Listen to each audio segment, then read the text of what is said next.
नागपूरच्या प्रतापनगर पोलीस ठाण्याच्या हद्दीतील आयटी पार्क परिसरात जमिनीच्या वादातून एका सुरक्षा रक्षकाचे अपहरण केल्याची धक्कादायक घटना समोर आली आहे। आयटी पार्क परिसरातील एका जागेवरून दोन भावांमध्ये जुना वाद सुरू आहे। पीडित मोठा भाऊ या जागेवर सुरक्षा रक्षक म्हणून काम करत असताना अचानक 4 अज्ञात इसम तेथे आले आणि त्यांनी त्याचे जबरदस्तीने अपहरण केले। या घटनेची माहिती मिळताच प्रतापनगर पोलिसांनी तातडीने पावले उचलत गुन्हा दाखल केलाय। पोलिसांनी तत्परता दाखवत या प्रकरणातील 4 मुख्य आरोपींना अटक केली असून घटनेतील इतर फरार आरोपींचा आणि पुढील गुन्ह्याचा कसून शोध घेतला जातोय। प्रतापनगरच्या हद्दीमध्ये आयटी पार्क आहे। आयटी पार्कच्या समोर एक लँड आहे।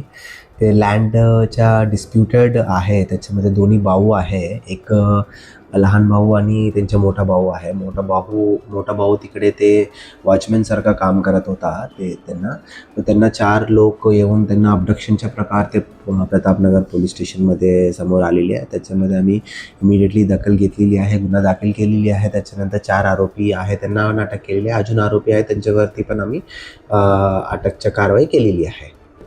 त्यांचे लँडच्या डिस्प्यूट आहे, त्याच्यामध्ये ते लहान आणि मोठी भाऊच्या ते मुख्य कारण आहे त्याच्यामध्ये।